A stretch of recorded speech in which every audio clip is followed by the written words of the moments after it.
Everybody's familiar with the sound, but to some it's music to the ears. Michael Jolly Goodfellow is one such enthusiast. How many horsepower do you need to pull something like that?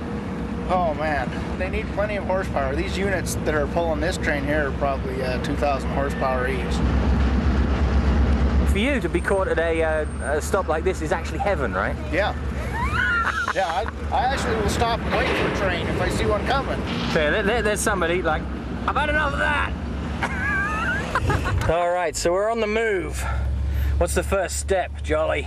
Well, first we're just going to head north and see if we can find some more trains. And see what they're doing here.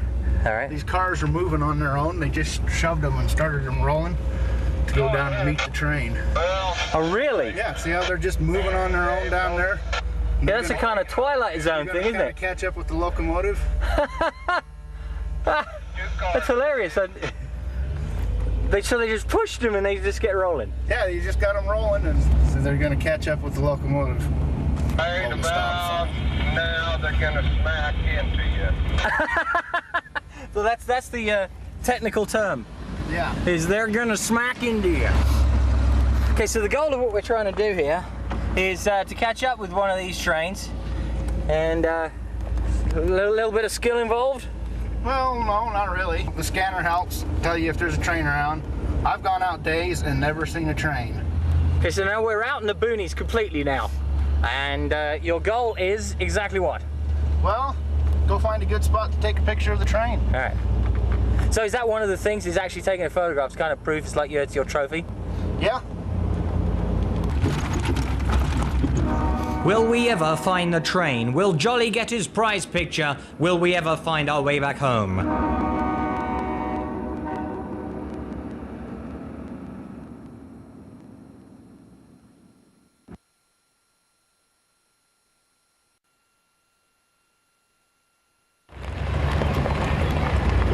How complicated is the modern train? Because it seems like, you know, they're dealing with a lot of things that I hadn't even considered before. Well, it's pretty basic. It's pretty much the same as it was years ago. They've eliminated cabooses and replaced it with a little electronic device on the end of the train. They've eliminated a lot of the jobs that used to be on the train. They used to have a conductor and 3 brakemen. Now they're down to like an engineer and a conductor and 1 brakeman anymore. Nothing real fancy. Yeah. So to speak. The locomotives have gotten a little bit fancier through the years, but still it's a big diesel engine running an alternator. Okay, so we're hopefully going to run into this train soon. Yeah, hopefully soon. They're up in the yard doing an air chest. They're getting ready to come across this line that's right across here in front of us. Now, how many miles do you usually do, per session of train spotting here? That depends on how much time I got. Sometimes I'll spend all day out here and I'll cover a couple 100 miles. All right. Other times, if I only have a couple hours, I'll go, 30, 40 miles. But, as long as you get your fix. Yeah, as long as I get my fix. Sometimes I just sit at the house and wait for the trains to come by and then follow them from there. Now, a lot of people would say, yeah, train spotting, that sounds like a nerdy type of thing to do. You don't look like a nerd. Well, no, it's not really a nerdy thing to do, but some people might think that. Those of us that do this don't think so, though. Now, what's the biggest train you've ever seen? Biggest by how? In length? Yeah. I've probably seen one that's about 2 miles long. Oh, yeah? Okay, now we're coming into an old railroading town. This is Corinne, Utah. We're still in Utah? Yeah, we're still in Utah. Amazing, isn't it? Still looking for trains. And there might be a train somewhere. I see some cars, and I see a track. Let's go see the rockets, Dad! So that's Thiokol. Well, that's where they load the rocket boosters onto the trains for the space shuttle. Ah, really? They load them in them big yellow cars and haul the rocket boosters to NASA out in Florida. So you bring them here by truck and then by rail to Florida? Yeah. The train's coming, so. You don't seem very excited about it. I'm excited. Well, I do this all the time, so I see the train coming. I know a good spot for a picture up here that I've been trying to get. It's a smooth road, isn't it?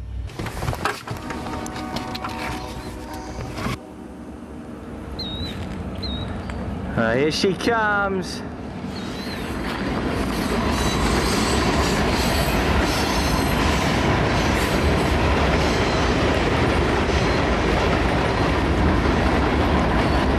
Did you get it? I got it. That was the fun part. What's the fun part? Now we're gonna have to try to get in front of it again.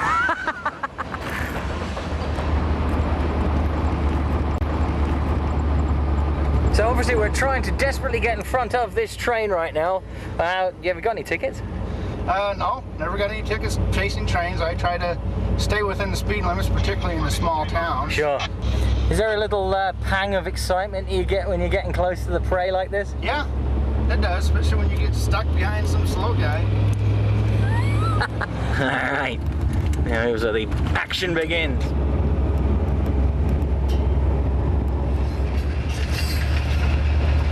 Okay, there it is. Go Jolly, go Jolly! It's doing about 25. I think you can beat it. I think so. You still love it, don't you? Oh yeah, still love it. Of course, never race a train to the crossing.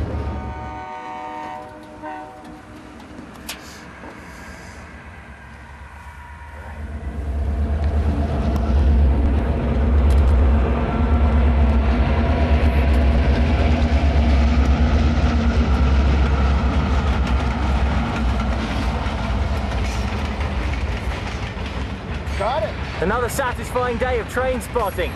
You bet. Now when you have all these photographs developed, you know, they all look like just trains, right? Yeah. And yet, you take it into your local place, so they say, ah, it's you again, the man with the trains. Yeah, they kind of know me down there. How many rolls of film a week do you use? Well, this will be my third roll of film this week. Just this week? Just this week. Of trains? Of trains. This doesn't strike you as being somewhat different from the average? Not for me. There are some other people like you, aren't there, Jolly? Oh yeah, there's a bunch of us. Like I'm a member of the Hostlers Model Railroad Club. We've got almost 200 members, and each one of them is a Railfan. Some of them aren't as serious as I am. Some of them are more serious than me. This is a railroad graveyard. Is this where you're going to go when you die? Well, I would hope that I'd go someplace where the trains were a little more active than this. Heaven to you is a train depot. It's a real busy train line, yeah.